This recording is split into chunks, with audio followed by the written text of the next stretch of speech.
Hi, everybody. My name's Jason. I'm Caden. I'm Jaden. I'm Eli. And we are the Yahuwah and the Torah channel. Thank you very much for hanging out with us. We are the little family living out in the middle of a big green jungle. And we're sitting around a little tiny brown table. And we are reading scriptures with you all. And we love reading scriptures with you all. We love the Torah. We are the family who believes what, Cade? The Torah is for all generations, that it was not done away with, that we should be keeping these things, that these things we're told to keep forever, and we should be keeping them even unto this day. What things is he talking about, Jade? The first 5 books of the Bible, the law that the people that say have been put on the cross or done away with, or one of the apostles or a man put it away. But no, it is still with us today, and we should obey the law. And Eli, the fella they call Jesus, who we call Yahushua, what does he say about the law? Says that it was not done away with. His commands are his Father's commands. He didn't do away with the law. We should be keeping it for all times. So would you guys conclude that if you were to be a follower of anybody, that you would probably do what they did?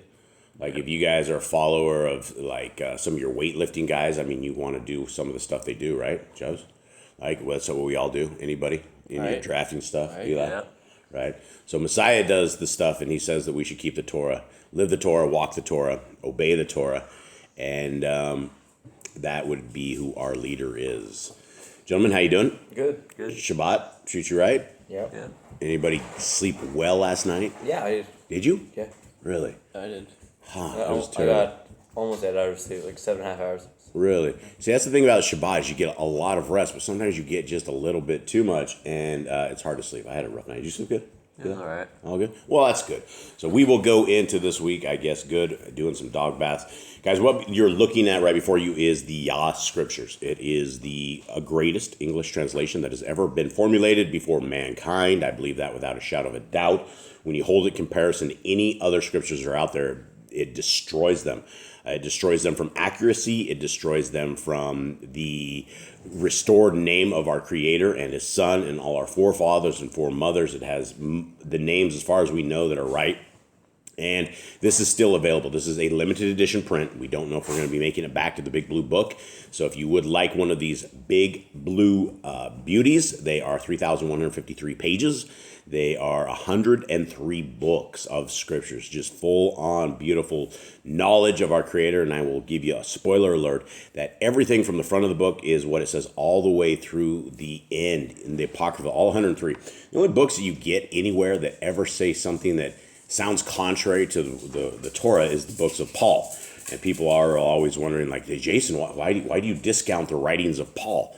And I don't discount the writings of Paul, but I don't put them at the same authority level as our Creator's words. When he says we have the Torah for all times, all generations, all people, and to keep it, and you should have your family keep it, I believe it. And so when Paul says things like, oh, the law is no more, it's finished, you don't need to do it, I look at Paul and I wonder what kind of madness he was up to and what he was actually replying to, because he's not replying to anything I wrote him. I'm not asking him anything. I wasn't asking for any kind of advice. So the letters of Paul should be absolutely looked at with a very fine-tuned comb as you're trying to decipher what it is. And there's a lot of followers of Paul. That makes you a Palestinian.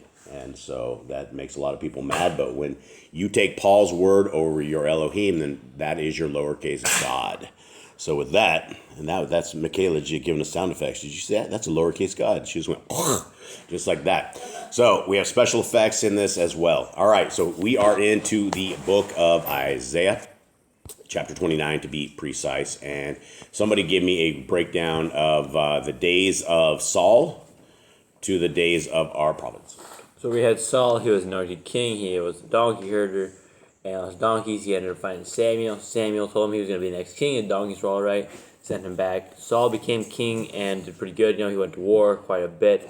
Seems like all the kings were going to war because of people were always struggling.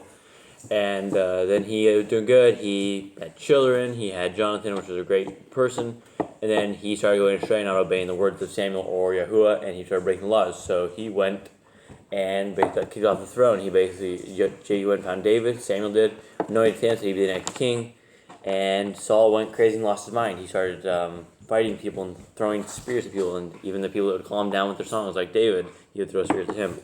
And then Saul died, Jonathan died in battle, David took over the kingdom. David did all right. He did some pretty evil things too, but he didn't lose the kingdom.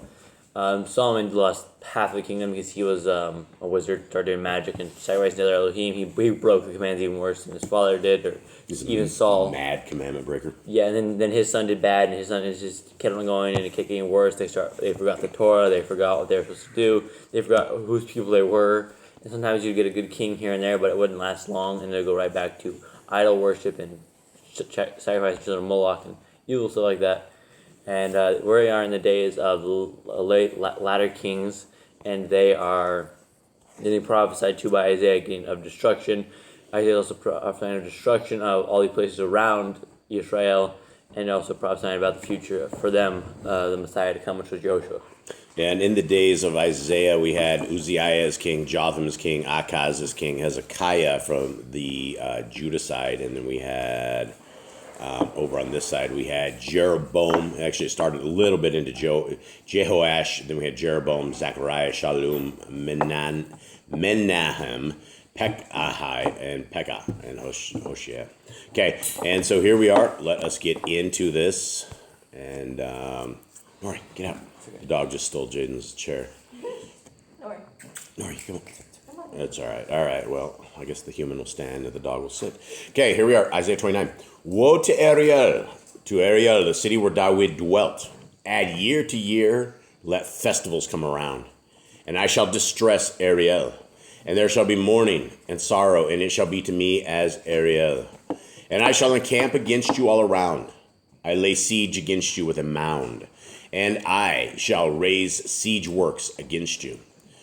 He was being a poet. There's a poet in there, right? Did you catch that? Yeah. You want to catch that? I camp around you all around, and I shall lay my siege against you with a mound. Okay. Who is Ariel? I don't know.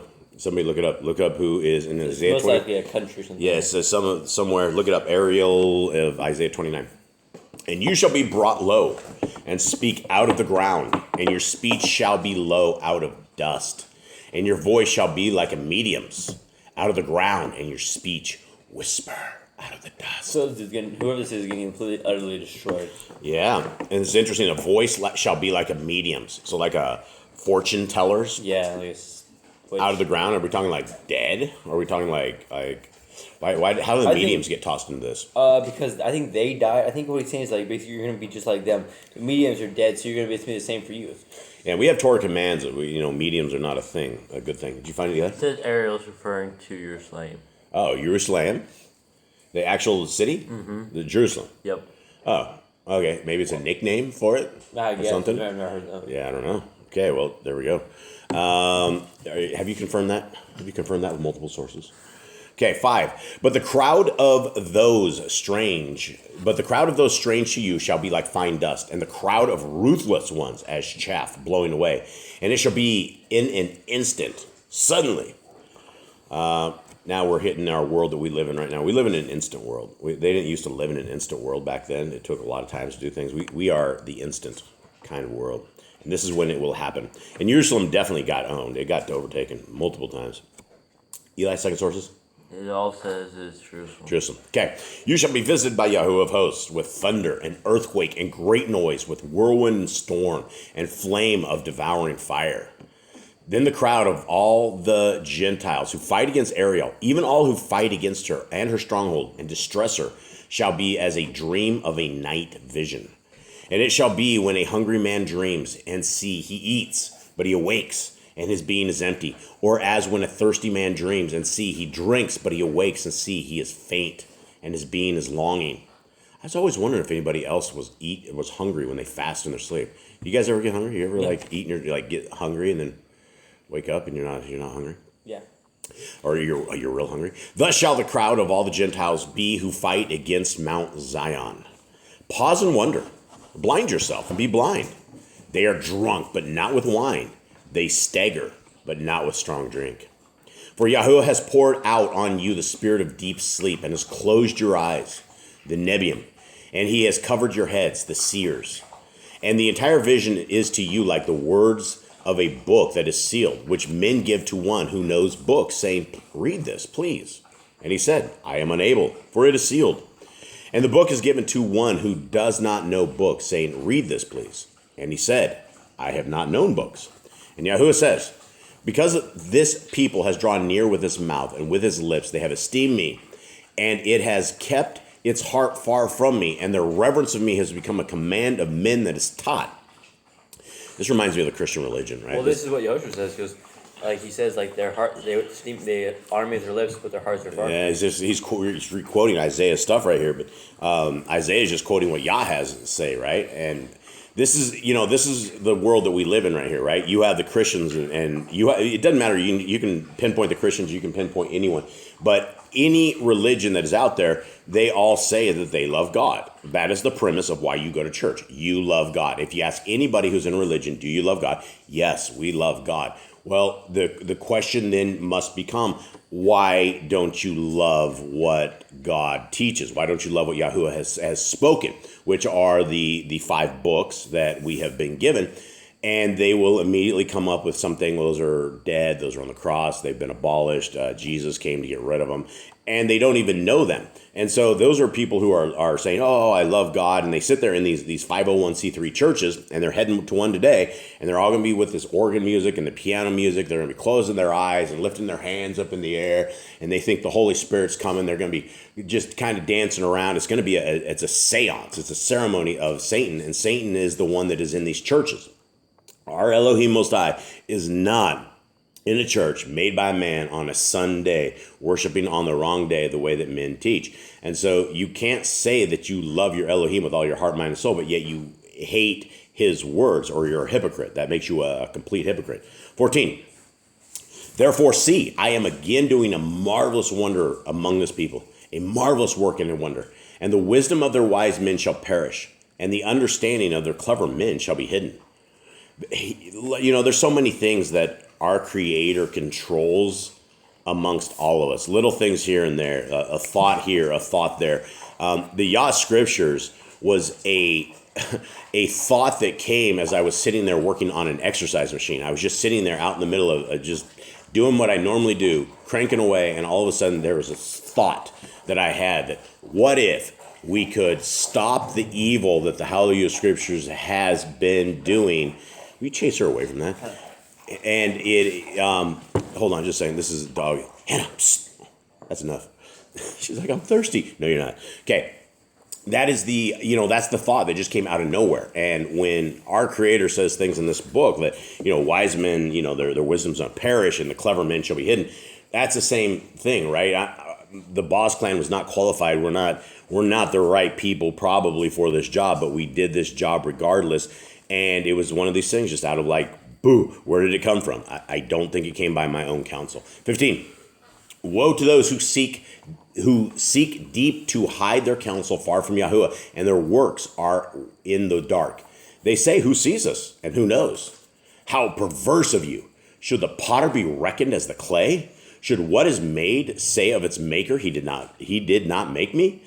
And what is formed say of him who is formed, he did not understand? Right? This is like you basically questioning the Creator. This is like any one of us just basically calling our Creator out. Does the clay get to say what the potter, you formed me wrong, I didn't do it, right? You're simply the clay. We're simply the molded image of a beautiful creation. It's quite intense here. 17, is it not yet a little while, and Lebanon shall be turned into a garden land, and garden land be reckoned as a forest? And in that day the deaf shall hear the words of the book, and the eyes of the blind shall see out of gloom and out of darkness. Now, any time that we're referencing a book, we're referencing the Torah. We're referencing the first 5 books of Scriptures, all of the words that are given to us by the hand of Moshe, delivered by the voice of our Creator to Moshe. It's not the laws of Moses, right? This is the laws that Moses delivered to us. He's the postman. He's the mailman. He's not the orchestrator of these. 19. And the meek ones shall increase their joy in Yahuwah, and the poor among men rejoice in the Kadosh one of Yisrael. Let's see, where was that? 29. Yeah. What verse? Who's the Kadosh one of Israel? 19. Yeah, who would be the Kadosh one of Israel? That'd be Yahuwah. Or Yahushua, either or. the poor men rejoice in the Kodesh one of Yeshua, and it's probably going for Yahuwah. Well, this is talking about future here, so this could be Yehoshua. This is talking about like people were like going back to the Torah, and the deaf, the deaf are hearing, the blind are seeing. So this could be Yehoshua. And the thing about Jerusalem is it's been destroyed over and over and over. So I mean, you never know which one it is, and I mean it's even up to date to a point where it's a ginormous target as we speak. 20. For the ruthless one is brought to naught. The scorner is consumed, and all who watch for evil shall be cut off. Those who make a man to sin in word, and lay a snare for him who reproves in the gate, and turn aside the righteous with emptiness. Therefore, thus said Yahuwah, who ransomed Abraham, concerning the house of Yaakov. Yaakov is no longer put to shame. No longer does his face grow pale. For when he sees his children, the work of my hands, in his midst they shall kadosh my name, and kadosh the kadosh one of Yaakov, and revere the Elohim of Yisrael. And we're all talking about our Creator here, right? We're the one who has come and done it. And this is something that our Creator right here takes note of your children, right? Takes note that for when he sees his children, the work of my hands, right? Every single one of us are a work of our Creator. We weren't created in random happenstance. We didn't end up with the freckles and moles and hair where we have it by happenstance. It is something that our Creator has designed us in a very magnificent fashion, every single one of us. And this is why we need to be worthy of praising him, why he is absolutely worthy of the praise. So continuing on, final verse. And those who went astray in spirit shall come to understanding, and the grumblers accept instruction. All right, so I guess that's good with that.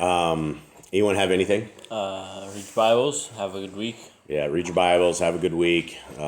Seek our Creator where he's able to be found, and that is in Scriptures. That is in prayer. Okay, with that, much love to y'all. We're out. All right, shalom.